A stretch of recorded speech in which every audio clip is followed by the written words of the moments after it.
चलिए आज हम करेंगे प्रश्नावली 4.4। तो इसका क्वेश्चन नंबर 1 दिया गया है, निम्न द्विघात समीकरण के मूल की प्रकृति ज्ञात कीजिए, यदि मूल का अस्तित्व हो तो उन्हें ज्ञात कीजिए। ये क्वेश्चन नंबर 1 है। ये जो द्विघात समीकरण दिया गया है, इसे सबसे पहले हमें क्या करना है, मूल की प्रकृति ज्ञात करना है। मूल की प्रकृति का मतलब इसका अस्तित्व होगा या नहीं होगा। अब मूल का अस्तित्व हो तो उन्हें ज्ञात कीजिए। यदि मूल का अस्तित्व होगा तो इन्हें हमें क्या करना है, हल ज्ञात करना है। तो चलिए करते हैं क्वेश्चन नंबर 1 का 1। तो ये द्विघात समीकरण दिया गया है। सबसे पहले हम क्या करना है, मूल की प्रकृति ज्ञात करना है, यानी डी ज्ञात करना है। अगर डी हमें पता चल जाए तो इसकी मूल का अस्तित्व होगा या नहीं होगा हम आसानी से निकाल सकते हैं। तो यहाँ पर हम देख सकते हैं ये ए का वैल्यू दिया गया है 2, बी का वैल्यू दिया गया है माइनस का 3 और सी का वैल्यू दिया गया है 5। ये ए बी और सी का वैल्यू दिया गया है। हम क्या करते हैं, डी बराबर बी स्क्वायर माइनस 4ac लगाते हैं। डी बराबर बी के बदले -3 तो -3 का स्क्वायर हो जाएगा। 4 गुना ए के बदले दिया गया है 2 और सी के बदले दिया गया है 5। यहाँ से हो जाएगा डी बराबर 3 तिया 9 माइनस माइनस हो जाएगा प्लस, ये हो जाएगा 4 दूनी 8 और 5 40। यहाँ से जब हम घटाएंगे तो डी बराबर हो जाएगा -31। तो यहाँ से पता चल रहा है कि डी का जो वैल्यू है वो 0 से छोटा है। डी का वैल्यू 0 से छोटा है क्योंकि डी ऋणात्मक आ गया है, तो 0 से छोटा है तो यहाँ पर क्या होगा, मूल का अस्तित्व नहीं होगा। क्योंकि डी 0 से जब छोटा होता है तो मूल का अस्तित्व नहीं होता है। डी 0 के बराबर होता है तो मूल क्या होता है, बराबर होता है। अगर डी 0 से बड़ा होता है तो मूल क्या होता है, असमान होता है और मूल वास्तविक होता है। तो यहाँ पर क्या होगा, मूल का अस्तित्व नहीं होगा। डी यहाँ लिख देंगे, डी छोटा है 0 से, अतः मूल का अस्तित्व, अतः मूल का अस्तित्व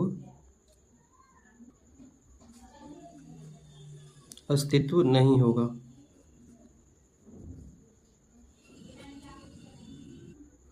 तो उनके मूल का अस्तित्व नहीं होगा तो उसको हम वहीं छोड़ देंगे। अब आते हैं क्वेश्चन नंबर 1 के 2 की ओर। तो इसमें भी हम ए बराबर 3 दिया गया है, बी बराबर -4 रूट 3 -4 रूट 3 दिया गया है, सी बराबर 4 दिया गया है। तो यहाँ से ए बी सी का वैल्यू हम लिखते हैं। डी हम निकालेंगे सबसे पहले, मूल का अस्तित्व होगा या नहीं होगा। डी बराबर होता है बी स्क्वायर माइनस 4ac। तो यहाँ से हो जाएगा डी बराबर बी के बदले है -4 रूट 3 का स्क्वायर माइनस 4 गुना ए के बदले है 3 और सी के बदले है 4। तो यहाँ से हो जाएगा डी बराबर 4 का स्क्वायर हो जाएगा 4 चौका 16 और रूट 3 का स्क्वायर हो जाएगा 3, क्योंकि रूट हट जाएगा स्क्वायर से तो बच जाएगा 3। यहाँ से हो जाएगा 4 तिया 12 चौका 48। टी बराबर 48 माइनस का 48 बराबर का 0, घट के आ जाएगा 0। यहाँ से डी का वैल्यू आ गया 0 के बराबर, अतः मूल क्या होगा, समान होगा।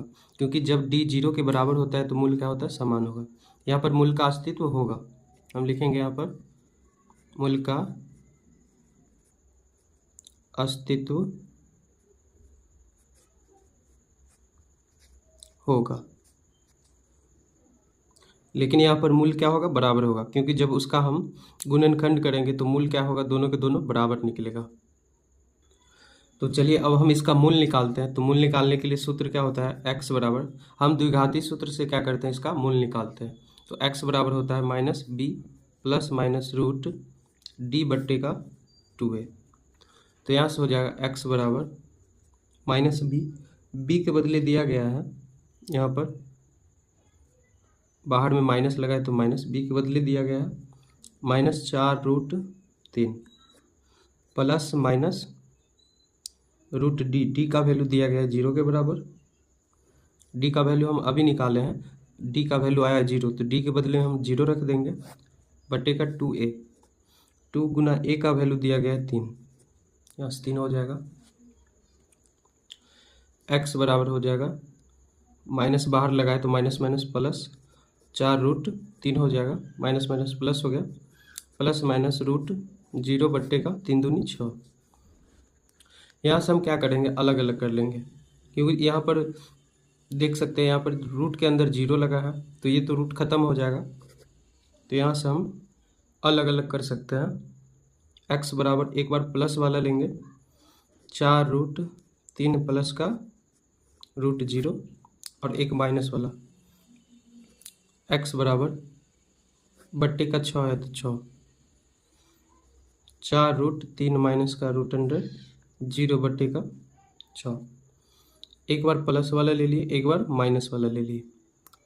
यहाँ से हो जाएगा एक्स बराबर, यहाँ पर रूट के अंदर 0 है तो ये तो रूट ख़त्म हो जाएगा, बच जाएगा क्या, 4√3/6। यहाँ पर क्या बच जाएगा, ये भी रूट ख़त्म हो जाएगा, तो यहाँ बचेगा 4√3/6। ये कटेगा 2 दूनी 4, 3 दूनी 6, ये भी कटेगा 2 दूनी 4, 3 दूनी 6। यहाँ से x बराबर आ जाएगा 2√3/3। फिर यहाँ से आ जाएगा x बराबर 2√3/3। ये आपका 2 मूल हो गया।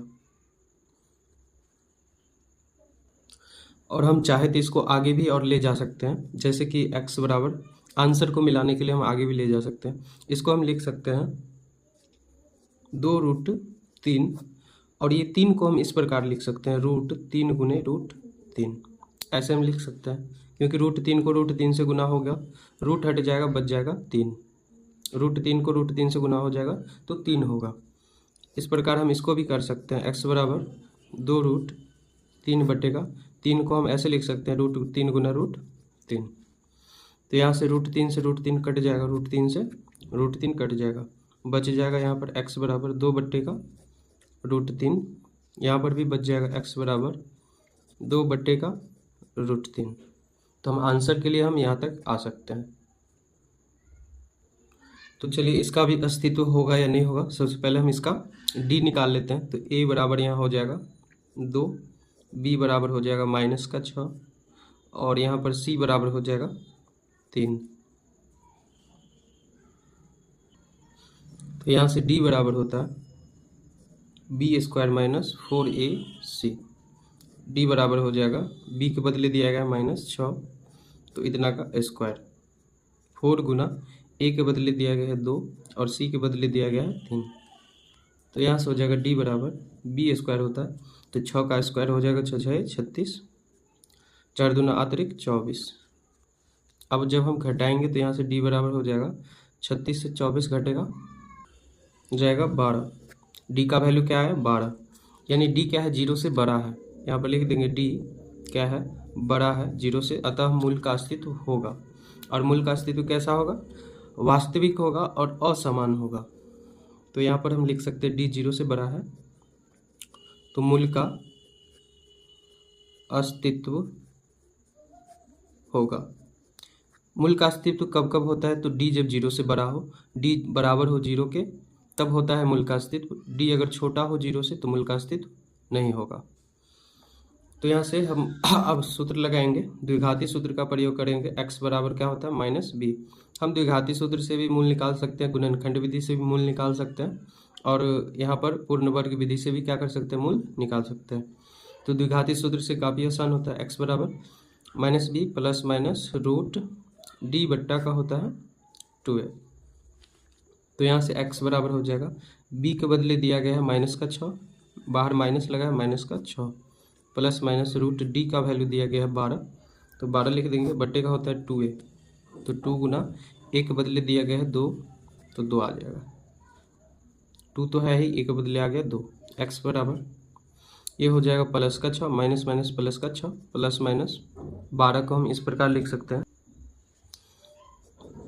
√12 को हम लिख सकते हैं 2 गुना 2 गुना 3, ऐसे हम लिख सकते हैं, बट्टे का है 2 दूनी 4। इसको आगे हम हल करेंगे, x बराबर 6 प्लस माइनस 2 में से 1 2 बाहर आ जाएगा, तो बच जाएगा अंदर में सिर्फ √3। इसको हम 2√3 लिख सकते हैं, क्योंकि दो में से एक 2 बाहर आ गया, बच गया अंदर सिर्फ 3। तो ये बच गया √3 और ये 2 √3 बट्टे का 4 है तो 4। अब यहाँ से हम क्या करेंगे, अलग अलग कर लेंगे। एक x बराबर हो जाएगा 6 प्लस वाला लेंगे, 6 प्लस 2√3 बट्टे का 4। एक माइनस वाला लेंगे, x बराबर 6 माइनस 2√3 बट्टे का 4। यहाँ से आ जाएगा x बराबर, यहाँ से हम 2 बाहर कर सकते हैं, तो 2 बाहर हो जाएगा, ये बच जाएगा 3 प्लस ये बच जाएगा √3 बट्टे का है 4, 2 दूनी 4 हो जाएगा। यहाँ से भी हम उसी प्रकार कर लेंगे। x बराबर, यहाँ से 2 बाहर कर सकते हैं, तो ये बच जाएगा 3 माइनस ये 2 बाहर चला गया √3 बट्टे का 4, 2 दूनी 4। यहाँ से हो जाएगा x बराबर बच गया यहाँ पर 3 प्लस √3 बट्टे का 2, यहाँ पर एक बच गया x बराबर 3 माइनस का √3 बट्टे का 2। एक मूल्य आपका ये हो गया, एक मूल्य ये हो गया। तो ये था क्वेश्चन नंबर 1 का तीनों क्वेश्चन।